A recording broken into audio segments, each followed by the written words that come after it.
بسم الله الرحمن الرحيم لم يكن الذين كفروا من أهل الكتاب والمشركين منفكين حتى تأتيهم البينة رسول من الله يتلو صحفا مطهرة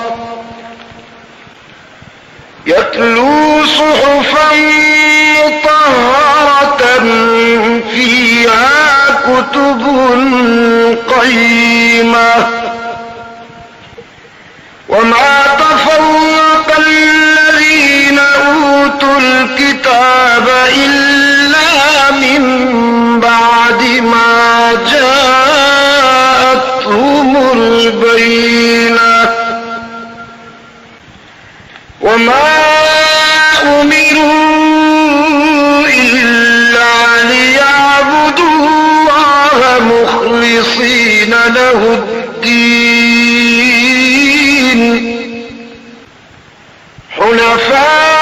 حنفاء ويقيموا الصلاة ويؤتوا الزكاة وذلك دين القيمة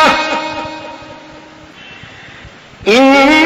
الذين كفروا من أهل الكتاب والمشركين في نار جهنم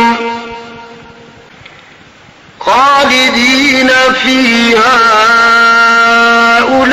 أولئك هم شر البرية إن الذين